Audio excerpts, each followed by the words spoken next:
My name is Catherine, 36 years old, and this morning at 5:30 I heard my husband Mark quietly packing a suitcase in our walk-in closet. I lay perfectly still, watching through barely opened eyes as he carefully folded his best suits, trying not to wake me. 15 years of marriage, and he moved through our bedroom like a stranger, afraid of getting caught. 30 minutes after his BMW pulled out of our driveway, my phone buzzed with a notification that would destroy his carefully planned escape and expose the devastating truth about our life together. Before I share what that photo revealed, I would love to know where you are watching from today.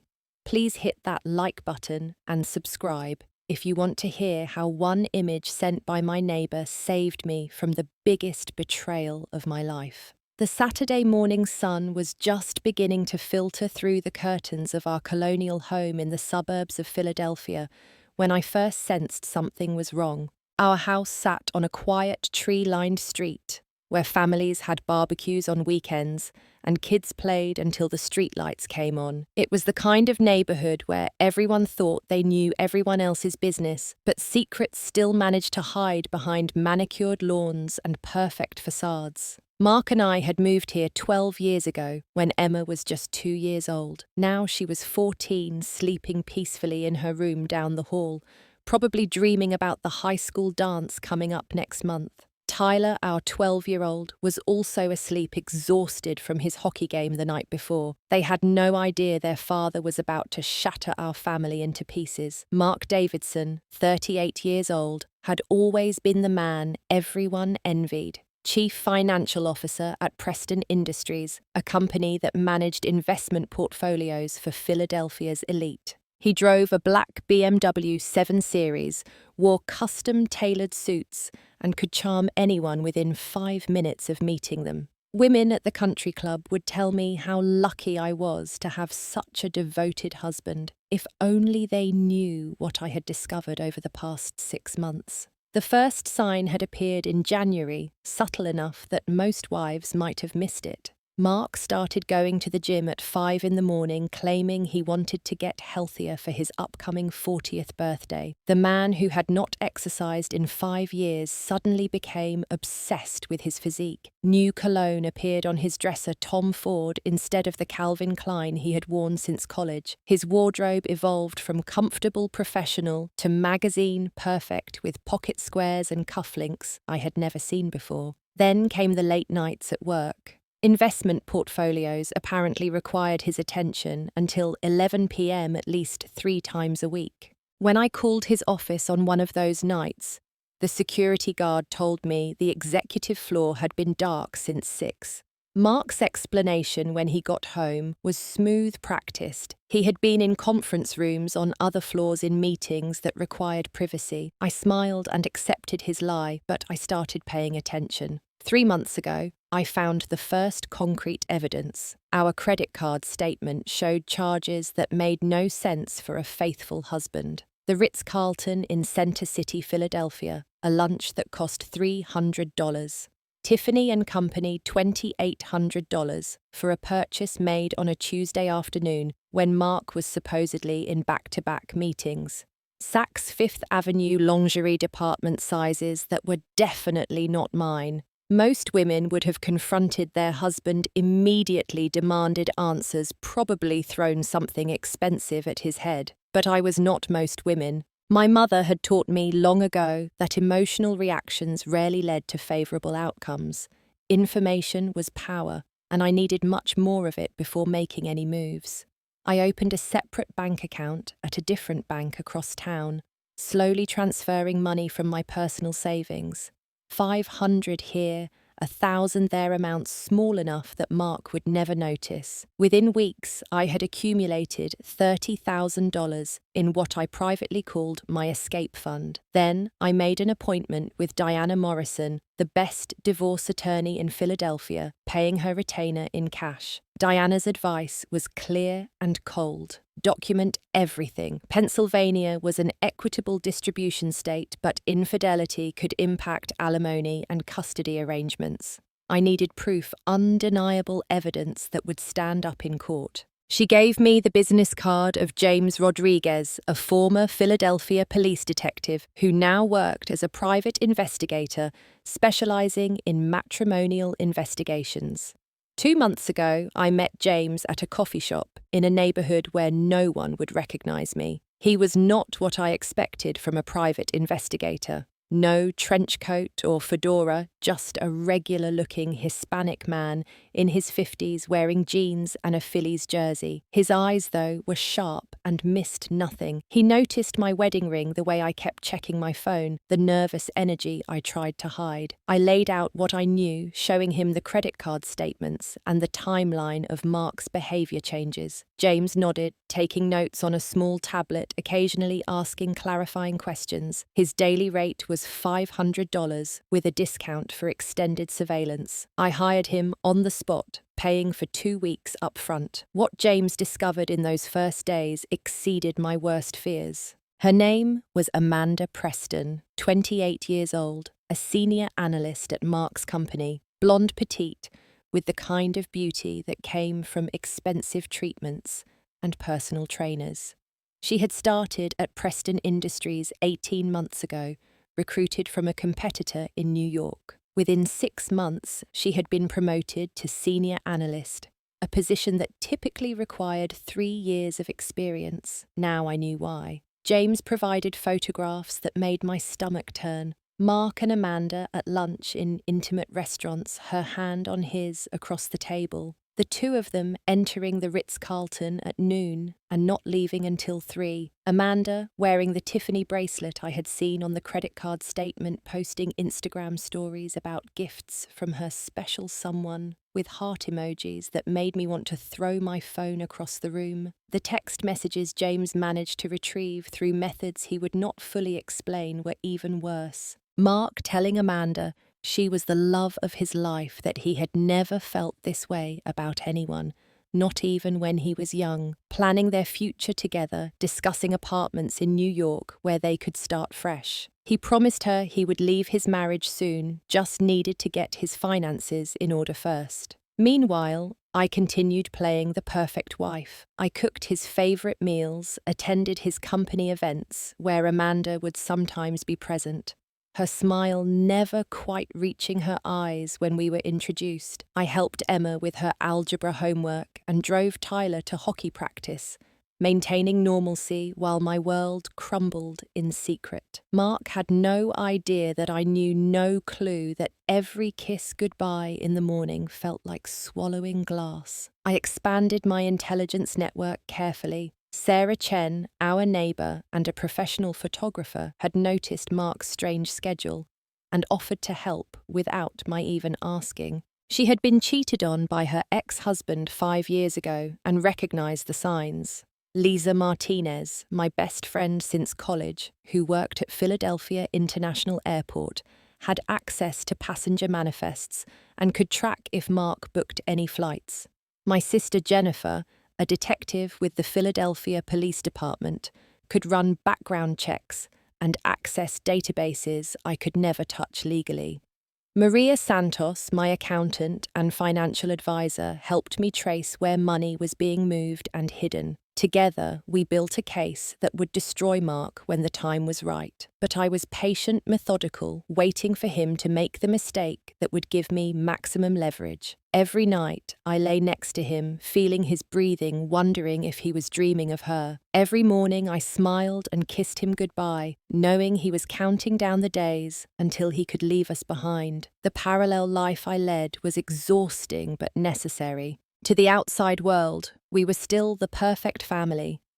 I posted photos on Facebook of our family dinners, Mark's arm around me at school events, the 4 of us on a weekend trip to the Jersey Shore. Nobody suspected that I had already chosen new locks for the house, that I had been secretly recording conversations where Mark talked about our finances, that I had copies of every document in his home office. Last week, James had uncovered something that changed my timeline. Mark had been looking at houses in Miami, specifically in Coral Gables, where Amanda's parents lived. He had also been researching Florida divorce laws, apparently unaware that running away would not protect him from Pennsylvania jurisdiction. The fool actually thought he could just disappear with her and leave me to explain his absence to our children. That was when I decided to accelerate my plans. I instructed James to increase surveillance following Mark almost 24/7. Sarah set up her professional camera equipment to monitor our street, claiming she was working on a neighborhood photography project. Lisa put alerts on Mark's name in the airline systems. Maria prepared to freeze accounts the moment I gave the signal. Jennifer had fellow officers ready to respond if things turned violent, though Mark had never been physically aggressive. His violence was emotional, financial, the slow murder of trust and love. Yesterday afternoon, Mark had been unusually affectionate, bringing home flowers for the first time in months. Roses, which I had told him repeatedly over the years that I preferred tulips. He suggested we have a family movie night, making popcorn and letting the kids choose the film. He sat next to me on the couch, his arm around my shoulders, and I wondered if this was his way of saying goodbye, some twisted attempt to create one last normal memory before he destroyed everything we had built together. After the kids went to bed, Mark poured himself a scotch, then another, then a third. He stood by the window looking out at our backyard where we had celebrated so many birthdays and anniversaries. For a moment, I thought he might confess, might actually have the courage to tell me the truth. Instead, he just said he was tired and was going to bed early. He kissed my forehead, lingering for a second longer than usual, and I knew tomorrow would be the day. I stayed up until 2 in the morning, sending encrypted messages to my network, making sure everyone was ready. James confirmed Mark had withdrawn $15,000 in cash from various ATMs over the past week. Lisa reported Mark had not booked any flights yet, but had been browsing options.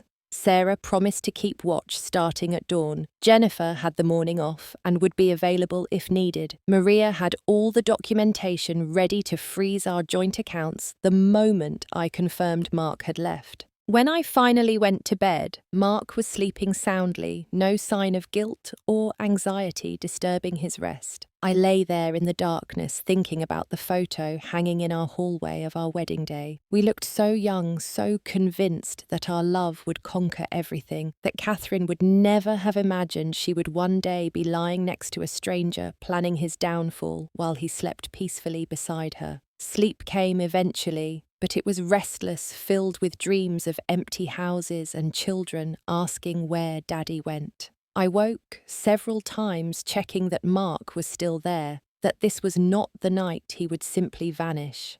Each time I found him still beside me, I felt both relief and dread. The waiting was almost over. Soon I would stop being the wife who pretended not to know and become the woman who fought back. 5 a.m. came with the subtle sound of our closet door opening. Mark was trying to be quiet, but after 15 years of marriage, I knew every creak and groan of our old house. I kept my breathing deep and even, the way people do in deep sleep while watching through eyes barely cracked open. The room was still dark, but light from the closet created Mark's silhouette as he reached for the suitcase on the top shelf, the expensive one we had bought for our 10th anniversary trip to Europe. He moved with practiced efficiency, like someone who had rehearsed this moment. First came the suits, his 3 best ones, including the charcoal grey Armani he wore to important meetings. He folded them with more care than I had ever seen him show for clothing, using tissue paper between each one. Then his favourite ties, the gold cufflinks I had given him for Christmas, the watch his father had left him. These were not the actions of a man going on a business trip.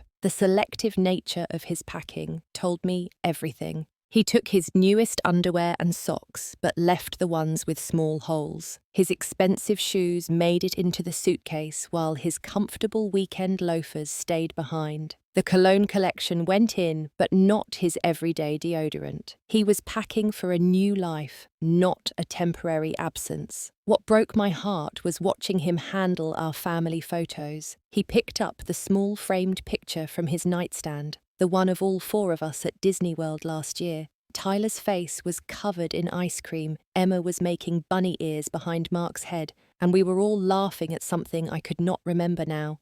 He stared at it for almost a full minute, then set it face down and continued packing.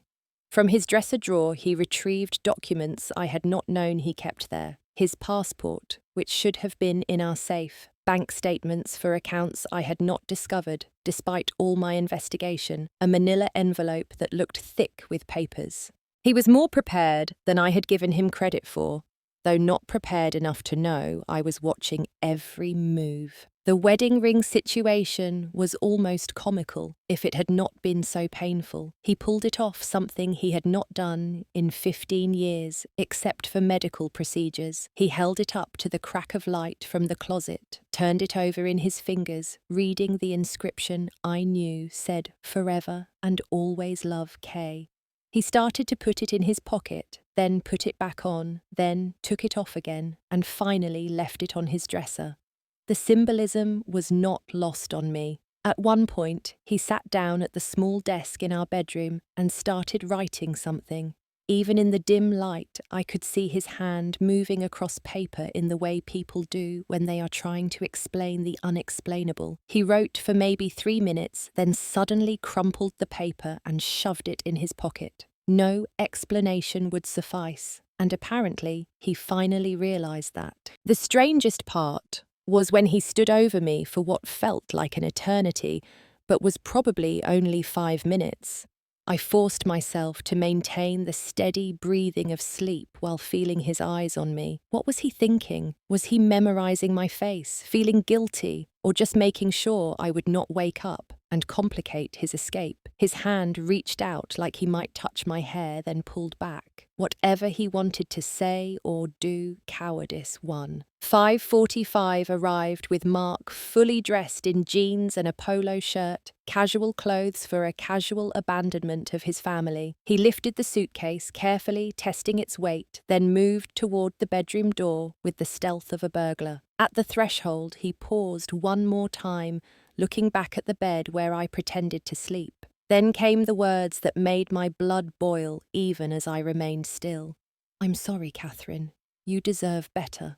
The whisper was so quiet, I almost wondered if I had imagined it. Then he was gone, moving down our stairs with practiced quiet, avoiding the third step that always creaked the seventh, that groaned under weight. I heard the alarm system beep as he disabled it, the front door open and close with barely a sound. His BMW started in the driveway, the expensive engine purring to life. Through our bedroom window, I watched his taillights disappear down our street. The moment he was gone, I sprang into action. My phone already had the GPS tracking app open, showing Mark's car moving toward downtown. I grabbed my laptop and logged into our security system, downloading the footage from the past hour. Every movement he made was now documented, time-stamped, and saved to multiple cloud services. My first call was to James, who answered on the first ring, despite the early hour. He was already in position, having anticipated Mark might move on a weekend morning when traffic was light and surveillance was easier to spot. He confirmed visual contact with Mark's BMW and would follow at a safe distance. Sarah was my next text, asking her to check her cameras when she woke up. Her response was immediate. Apparently, she was already awake editing photos. She would review everything from the past few hours and send anything suspicious. Lisa got a quick message to monitor for any last-minute flight bookings. Jennifer received a call that went to voicemail, but I knew she would check it soon. Maria got an email with the subject line, "Execute Plan A." I made myself coffee, needing the caffeine and the normalcy of routine. The kids would sleep for at least another 2 hours, giving me time to prepare for whatever came next. I sat at the kitchen table where we had shared thousands of meals as a family, where Emma had done her homework and Tyler had built his Lego sets. This table had seen birthday cakes and Thanksgiving dinners, homework struggles, and family game nights. Now, it would witness the end of the Davidson family as we knew it. My phone sat silent on the table, waiting for the information that would determine my next move. If Mark was just going to Amanda's apartment, I would continue with the original plan of gathering evidence. If he was heading to the airport, things would accelerate quickly. If he was going somewhere unexpected, I would have to adapt. 15 years of marriage had taught me that Mark was predictable in his selfishness, but occasionally surprising in his execution. 20 minutes passed before the first update came from James. Mark had stopped at a Bank of America ATM withdrawing the maximum daily amount. Then he drove to a storage unit facility I did not know he had access to. James sent photos of Mark loading 2 more suitcases into his car bags I had never seen before. He had been planning this for longer than I realized, creating a separate life I knew nothing about. Sarah's message came next, and it was the one that changed everything. "You need to see this now," followed by a photo attachment. I opened it expecting to see Mark loading his car, or maybe meeting Amanda somewhere. What I saw instead made my coffee mug slip from suddenly numb fingers.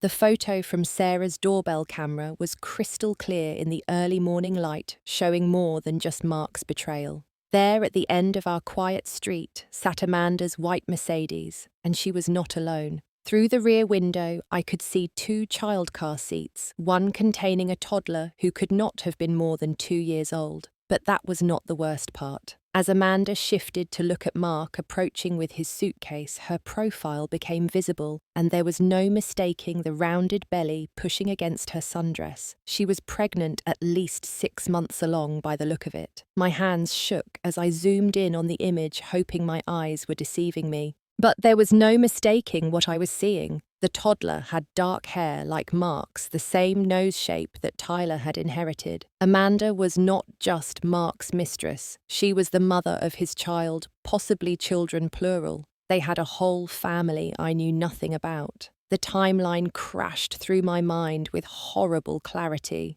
2 years ago, Mark had convinced me that 2 children were enough, that college tuition would be expensive, that we should focus on Emma and Tyler. I had actually agreed to have my tubes tied because he was so insistent about not wanting more children. The surgery had been painful, the recovery difficult, and Mark had been supportive and grateful. Now I understood his relief had nothing to do with our family planning and everything to do with his other family. My phone exploded with notifications as my network discovered what I was seeing. Lisa's message was frantic. Mark just bought 3 tickets to Miami, 2 adults and 1 child under 2. Flight leaves at 11 a.m. Jennifer's voicemail was brief. "Call me immediately," ran Amanda Preston through the system. She has a son born January 2022, father listed as unknown. Birth certificate filed in New Jersey, not Pennsylvania. Maria's email was clinical, but devastating. Mark has been making regular transfers to an account in Amanda's name for 23 months. Total amount transferred is approximately $350,000. He also co-signed on a mortgage for a property in Princeton, New Jersey. The house is in Amanda's name only. James called directly, his voice tense. "I'm watching him now. He's transferring everything from his trunk to her car. There's definitely a kid in there and Preston is pregnant. Want me to confront them?" "No," I heard myself say, though my voice sounded like it belonged to someone else. "Just keep following. Document everything." The rage that flooded through me was unlike anything I had ever experienced. This was not just infidelity. This was a complete second life, a parallel family existing 90 minutes away in Princeton. Every weekend golf game, every business trip to New York, every late night at the office suddenly made sense. He was not just cheating, he was fathering another family while sleeping next to me. I pulled up Amanda's Instagram again, with new eyes. The vacation photos from last year that seemed to be with friends. The corner of a man's shoulder in some pictures, a hand on her waist cropped just out of frame. The baby photos she had posted with captions about my miracle and blessed beyond words. The nursery she had decorated in blues and greys, Mark's favourite colours. The pregnancy announcement from 3 months ago that I had scrolled past without a second thought. Everything clicked into place with nauseating clarity. The vasectomy Mark claimed to have gotten last year, showing me paperwork I never verified. The separate credit cards I had found, but he explained as necessary for business expenses, the life insurance policy changes he had made, claiming it was for tax purposes. He had been systematically preparing to leave us while building his new family. My laptop was open to our bank accounts, and I watched in real time as Mark attempted to transfer money from our joint savings, but Maria had been faster. The accounts were already frozen, his access revoked based on the fraud alert she had filed. His personal checking account, however, showed a balance of $78,000 money he had been hoarding for his escape. Emma's voice from upstairs broke through my spiral. "Mum, are you awake?" My daughter, my brilliant, sensitive daughter, who would be devastated by this betrayal. Tyler would be confused and angry, but Emma would internalize it, wonder what she had done wrong to make her father leave for another family. "In the kitchen, honey," I called back, forcing normalcy into my voice. She came down in her pajamas, hair messy from sleep, looking so much like I had at her age. "Where's Dad? His car's gone." He had to go into work early, some emergency with international markets or something. The lie came easily, protecting her for a few more hours from the truth that would shatter her world. Emma poured herself orange juice sitting across from me at the table. "He's been acting weird lately. Is everything okay?"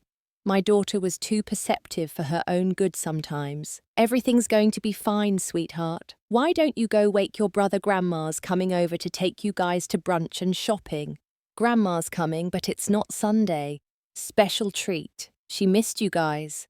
Emma looked suspicious, but went to wake Tyler. I had maybe 10 minutes before they would be back down, 10 minutes to decide how to handle the nuclear bomb that had just detonated in our lives. A text from Sarah appeared. "They're still talking in her car. Want me to walk my dog past them? Get audio?" "Yes," I replied immediately. Jennifer finally called back. "Catherine, I'm looking at everything. This is bigamy adjacent. The fake divorce papers he showed Amanda might be criminal fraud. We can destroy him with this." "I want to destroy him," I said, meaning every word. "Then get dressed, business formal, full makeup, power pose. You're going to his office." "His office, why?" "Because in about 30 minutes he's going to stop there to clean out his safe. James confirmed he's heading that direction now. Amanda's following in her car. Time to introduce yourself to your husband's other family." I looked at the clock. 6:45. The kids would be distracted with Grandma by 7:30. Preston Industries opened at 8 for executives with key card access. Mark would want to get his things before anyone else arrived. He thought he was being smart, but he had just walked into the perfect trap. "Jennifer, I need you to meet me there. In uniform. Already getting dressed. This is going to be epic, sister." I hung up and ran upstairs, moving with purpose now. The shock was transforming into something harder, sharper. I was not going to cry or crumble. I was going to destroy Mark Davidson so thoroughly that he would regret ever meeting me, ever lying to me, ever thinking he could just walk away from the life we built to play house with his mistress and secret children. In my closet, I chose carefully. The red Diane von Furstenberg wrap dress that Mark had bought me for our anniversary, the one that made me look powerful and untouchable. The Louboutin heels that added 4 inches to my height. The diamond earrings my mother had left me, the ones I saved for special occasions. This was definitely a special occasion. My phone buzzed with updates as I dressed. James reporting they had stopped for coffee, Amanda going in while Mark stayed in the car with the child. Sarah had managed to get close enough to hear them arguing about something Amanda upset that Mark had not told his family yet. The irony was delicious. She thought she was the victim of his cowardice, not knowing she was just another casualty of his selfishness. By 7:15, my mother had arrived to take the kids, accepting my vague explanation about a work emergency. Emma and Tyler were excited about their unexpected adventure with Grandma, not questioning why I was dressed up so early on a Saturday. I kissed them goodbye, possibly the last normal moment they would have before learning their father was a fraud. In my BMW, I checked my appearance one more time. Perfect makeup, every hair in place, wearing the confidence of a woman who had nothing left to lose. The drive to Preston Industries took 20 minutes, during which I listened to James's updates on speaker. Mark and Amanda were definitely heading to his office. The child was crying in the background of one of the audio clips James managed to capture. My husband's secret son, the one he chose over the children he already had. The Preston Industries building stood like a glass and steel monument to corporate success in downtown Philadelphia. I pulled into the parking garage at 7:40, noting Mark's BMW already in his reserved spot. Amanda's Mercedes sat 2 spaces over a child's toy visible through the back window. They were already inside, probably thinking they had privacy for their final theft from the company and our marriage. Jennifer arrived right behind me in her patrol car, her uniform crisp and official. She was not there in an official capacity, but Mark did not need to know that. The sight of a police officer would add the perfect level of intimidation to what was about to unfold. My sister's expression was grim as she walked over to me, her hand resting casually on her duty belt. "Ready for this?" she asked, though she knew I had no choice but to be ready. 15 years of marriage, and it ends in his office parking garage. There's something poetic about that. We entered through the executive entrance, my keycard still working, despite Mark probably assuming I never knew he had added me to the system years ago. The security guard, Thomas, who I knew from countless company parties, looked surprised to see me. "Mrs. Davidson, good morning. Mr. Davidson just went up about 10 minutes ago." "Thank you, Thomas. This is my sister, Officer Jennifer Walsh. We need to speak with my husband urgently." Thomas's eyes widened at Jennifer's uniform, but he nodded and returned to his desk. The elevator ride to the 20th floor felt endless, each floor counting up to the confrontation that would end everything. Jennifer squeezed my hand, once a silent reminder that I was not alone in this. The executive floor was silent, except for voices coming from Mark's corner office. Amanda's laugh echoed down the hallway, the sound of a woman who thought she had won. The door was partially open, and I could see movement inside. Mark was at his safe pulling out files and what looked like cash bundles. Amanda was sitting on his desk, her pregnant belly prominent, while a toddler played on the floor with Mark's paperweight collection. I pushed the door fully open and walked in with the confidence of a woman who owned the room. Family meeting, how lovely that everyone could make it. The reaction was everything I had hoped for. Mark dropped the files he was holding, papers scattering across the floor. Amanda gasped and instinctively put her hand on her belly. The toddler looked up at me with eyes that were unmistakably Mark's, the same deep brown that Tyler had inherited. The resemblance was so strong it took my breath away for a moment. "Catherine," Mark stammered, his face draining of colour. "What are you doing here? I could ask you the same thing, but I already know. Cleaning out your safe before running away to Miami with your other family. Did I miss anything?" Amanda stood up from the desk, confusion replacing her initial shock. "Other family, Mark? What is she talking about? You said you were divorced." I laughed, the sound bitter and sharp. "Oh, honey, he's very much married. 15 years, 2 children, a house in the suburbs. The whole package. Let me guess, he showed you divorce papers, maybe told you I was crazy and refused to sign them." Mark tried to interject, but I pulled out my phone and showed Amanda my wallpaper. A family photo from last month, all 4 of us at Emma's school play. Mark's arm around me, his wedding ring clearly visible. The date stamp proved it was recent. Amanda's face crumpled as the reality hit her. You said you were divorced. You showed me the papers. You said she was unstable and had full custody, that you could not see your kids. He lied, Jennifer said from the doorway, her presence adding weight to the moment. He's been lying to everyone. Mark finally found his voice, though it was weak. Catherine, please, let's discuss this privately. Privately, like how you privately had another child, like how you privately bought a house in Princeton, like how you privately transferred $350,000 of our money to your mistress. Amanda gasped at the amount. Apparently, Mark had kept her in the dark about the financial aspects too.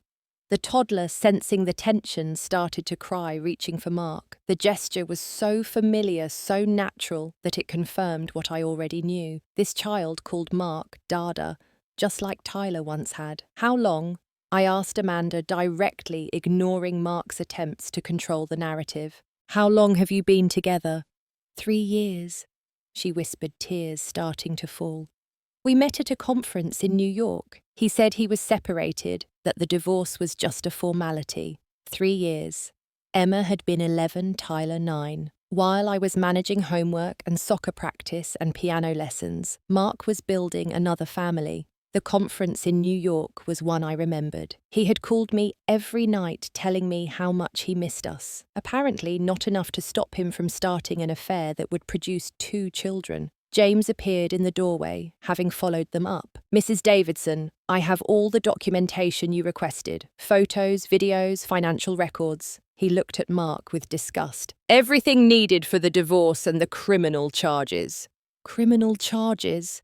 Mark's voice cracked. Jennifer stepped forward. Fraud for starters. Those fake divorce papers you showed Miss Preston constitute criminal deception. Embezzlement based on the company funds you used for personal expenses related to your second family. Should I continue? The reality of his situation was finally hitting Mark. He sank into his desk chair, his head in his hands.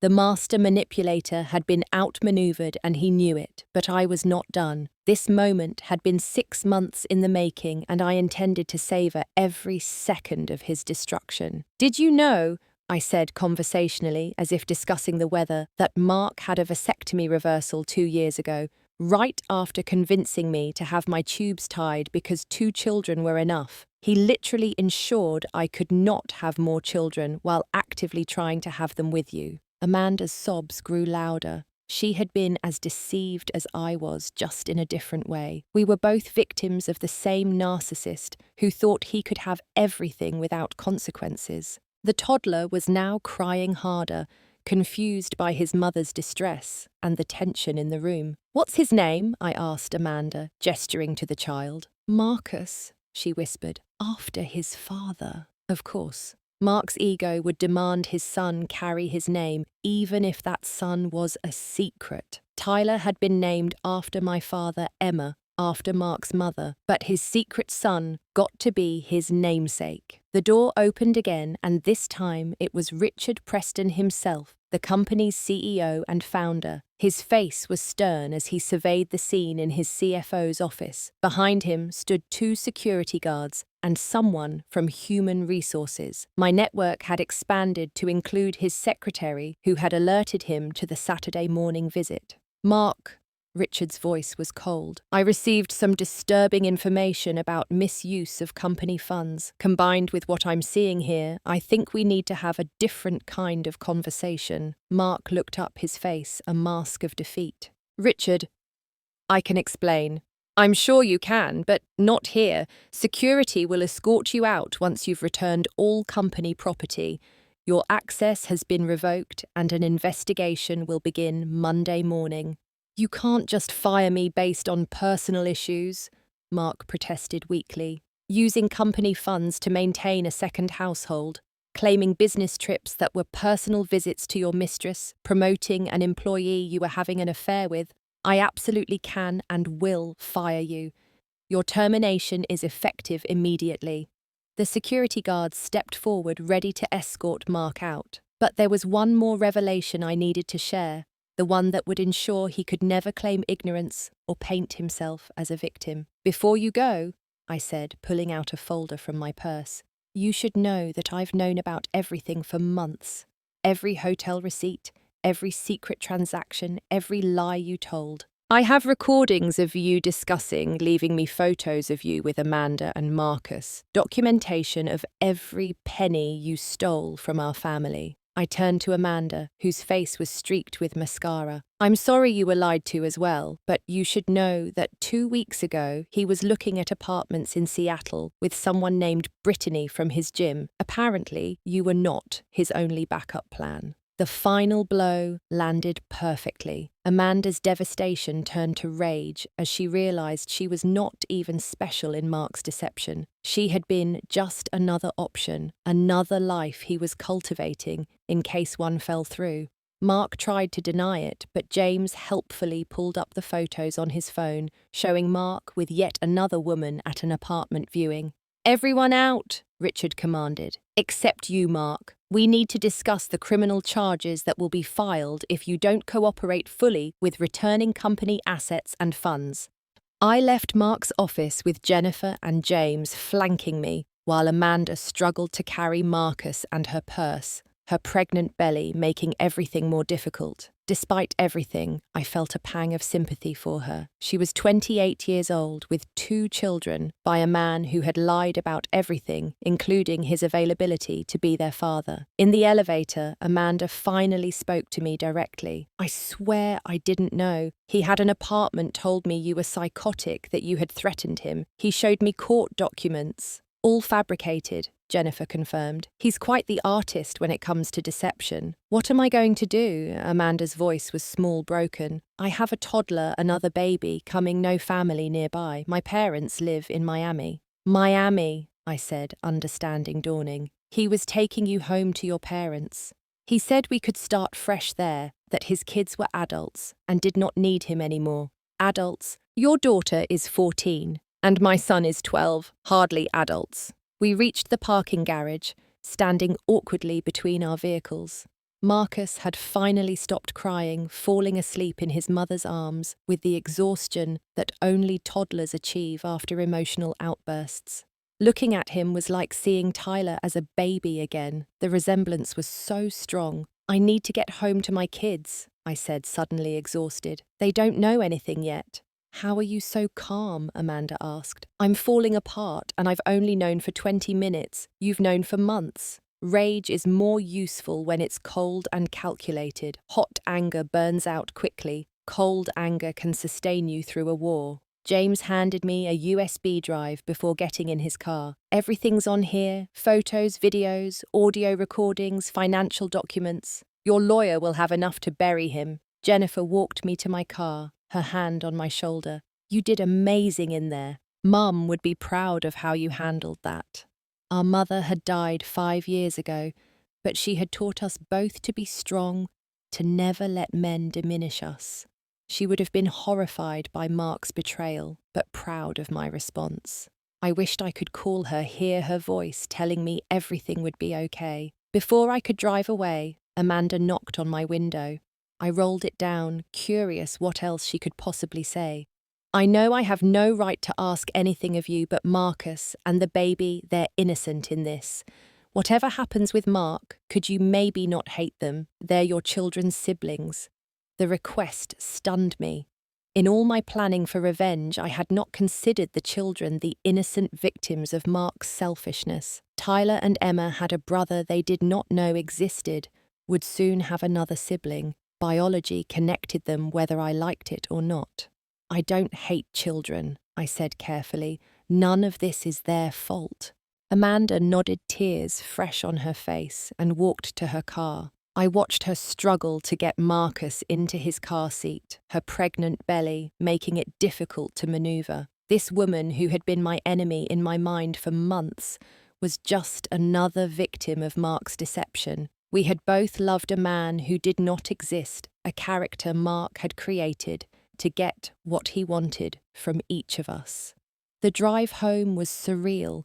The suburban streets looked the same, but everything had changed. Neighbours were starting their Saturday routines, mowing lawns and walking dogs, unaware that the Davidson family had just imploded. My phone buzzed constantly with messages from my network, but I ignored them all. There would be time for debriefs later. My mother's car was in the driveway when I arrived home. Through the window, I could see her making lunch for the kids, Emma helping, while Tyler played on his phone, a normal Saturday scene that was about to be shattered by the truth. I sat in my car for a moment, gathering strength for the hardest conversation of my life. How do you tell your children that their father has another family? How do you explain that level of betrayal while trying to protect them from hating him completely? Despite everything, Mark was still their father. They would need some relationship with him, even if I never wanted to see his face again. My phone rang. Mark's number appeared on the screen. Against my better judgment, I answered. "Catherine, please, we need to talk." "We're well past talking, Mark. I know I've destroyed everything but the kids. Please don't tell them about Marcus and the baby. Not yet. You don't get to control this narrative anymore. They deserve the truth. The truth will destroy them."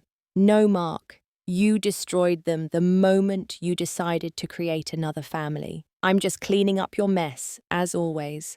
"I loved you once," he said quietly. "That was real. If you had ever really loved me, you would have had the courage to leave before building a lie this elaborate. Love doesn't do what you did. What happens now? Now you face the consequences. Divorce, criminal charges, loss of your job, your reputation, everything. You wanted to leave, congratulations, you're free. Enjoy your freedom from the federal prison you'll probably end up in." I hung up without waiting for his response.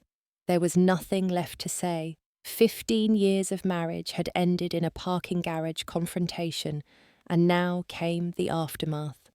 The lawyers, the custody battles, the division of assets, the explanation to friends and family, the complete dismantling of the life we had built together. Inside, my mother looked up as I entered, immediately reading my face. She had known something was wrong for weeks, mothers always know. She pulled me into a hug, and for the first time since seeing that photo this morning, I allowed myself to cry. Not from sadness, but from relief. The secret was out, the pretending was over, and despite the pain ahead, I was free. "Mum," Emma appeared in the doorway, seeing my tears. "What's wrong? Where's Dad?" I looked at my beautiful, innocent daughter and made a decision. The whole truth could wait a day. Today, they just needed to know the basics. "Your father and I are having some problems. He's going to be staying somewhere else for a while." "Are you getting divorced?" Tyler asked, joining his sister in the doorway. Children always know, even when you think you're protecting them. They feel the tension, sense the changes, understand more than adults give them credit for. "Probably, sweetheart, but that's between your father and me. It has nothing to do with how much we both love you." Emma crossed the room and hugged me. Tyler joining a moment later. We stood there in the kitchen, a family of 3 now, instead of 4, holding each other while my mother quietly finished making lunch. The hardest part was still ahead, but for this moment, we were okay. 6 months later, the divorce was final. The courtroom was nearly empty on that Tuesday afternoon, just my lawyer, Diana, myself, and Mark, with his significantly less impressive public defender. He could not afford a private attorney after the company seized his assets, and Amanda's parents sued him for child support and emotional damages. The man who once wore custom suits now sat in a borrowed jacket that did not quite fit. The judge's ruling was everything Diana had promised. The house was mine, both cars, 70% of all remaining assets, and full physical custody of Emma and Tyler. Mark got supervised visitation every other weekend, the supervision required after he had attempted to take Tyler to meet Marcus without permission. The alimony and child support would take most of his income for the next decade, assuming he could find another job with his reputation destroyed. But the criminal charges were what truly finished him. Embezzlement, fraud, forgery, the list was extensive. Richard Preston had been thorough in his pursuit of justice, not just for the company, but as a personal vendetta against the man who had betrayed his trust. Mark had avoided jail time by agreeing to a plea deal, but he would be on probation for 5 years and had to pay restitution to the company. Amanda had moved back to Miami with her parents before giving birth to a daughter she named Sophia. She sent me a photo of the baby, another child with Mark's distinctive features. We had developed an unexpected correspondence over the months 2 women bonded by betrayal. She was pursuing her own child support case, though Mark's financial situation meant she would likely never see much money. The kids had handled the truth better than expected, though therapy helped.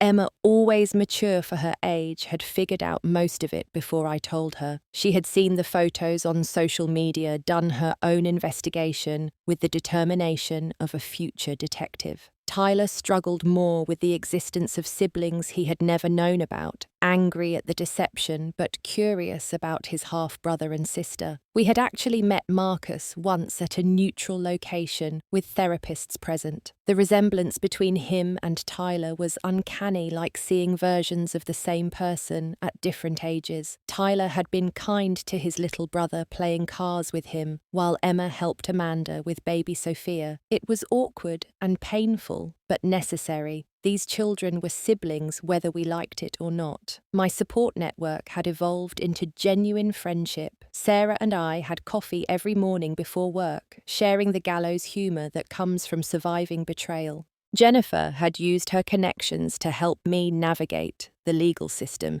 ensuring Mark faced maximum consequences.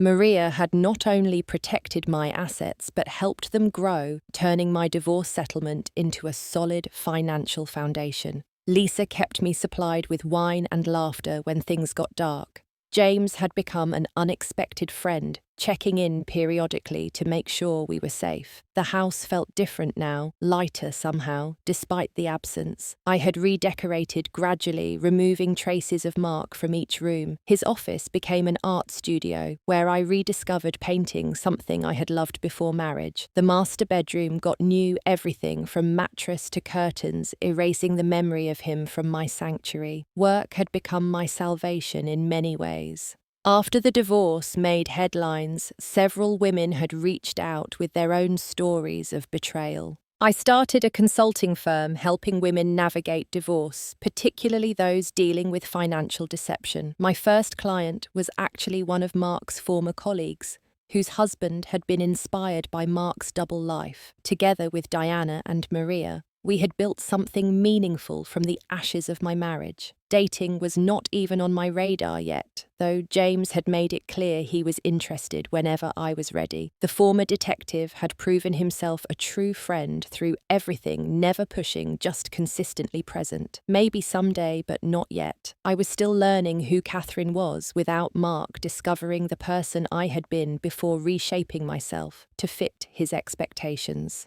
Mark lived in a studio apartment now, the kind with a Murphy bed and a hot plate for a kitchen. I had driven by once out of curiosity, seeing his BMW replaced with a decade-old Honda, his designer clothes with department store basics. He worked as a bookkeeper for a small firm in New Jersey, a massive fall from CFO of a major company. The Golden Boy had become a cautionary tale told at business schools about the importance of ethics. He had tried to contact me several times outside of custody exchanges, leaving voicemails about forgiveness and second chances. I deleted them without listening all the way through. Forgiveness might come someday for my own peace, but reconciliation was impossible. You cannot rebuild trust from ashes that complete. The photo that had started the final chapter still sat in my phone, saved in a folder titled Liberation Day. Sarah's doorbell camera had captured more than just evidence of betrayal. It had captured the moment my life split into before and after the second, when comfortable lies became unbearable truth.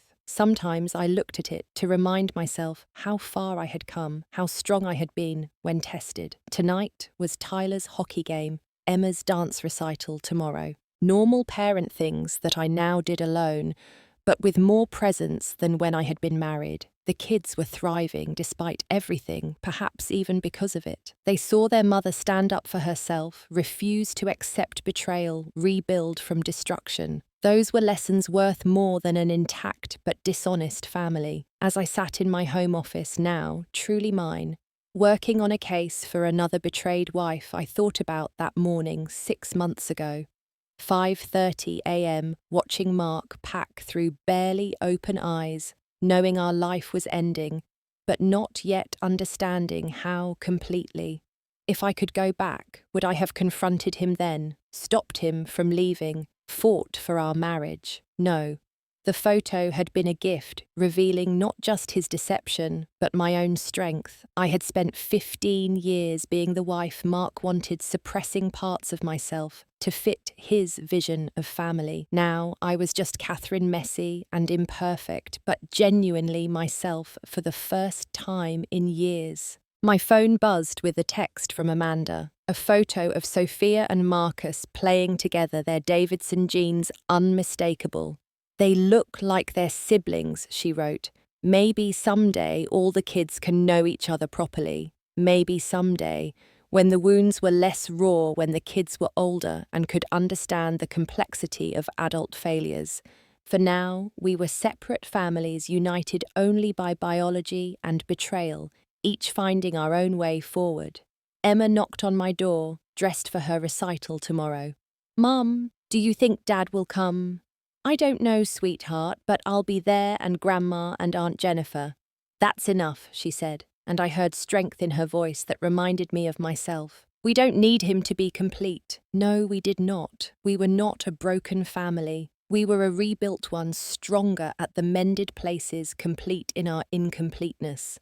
Mark's betrayal had shattered us, but we had reformed into something better, more honest, more real. The photo had exposed everything he tried to hide, but more importantly, it had revealed everything I had been hiding from myself. The strength to leave, the courage to rebuild, the ability to thrive alone. That Saturday morning had been the worst and best day of my life. The end of one story and the beginning of another. Looking back, I would not change a thing. The pain had been worth the freedom, the betrayal worth the discovery of my own power. Mark had given me 2 beautiful children and inadvertently the gift of finding myself. For that, I could almost thank him. Have you ever discovered a betrayal that changed everything? How did you find the strength to rebuild? I would love to hear your stories of survival and triumph in the comments below. If this story resonated with you, please like and subscribe to hear more stories of women who refuse to be victims. Share this with someone who needs to know they are not alone in their pain and that there is life beautiful and complete after betrayal. Thank you for listening to my story, and remember, sometimes the worst moments of our lives become the catalysts for our greatest transformation.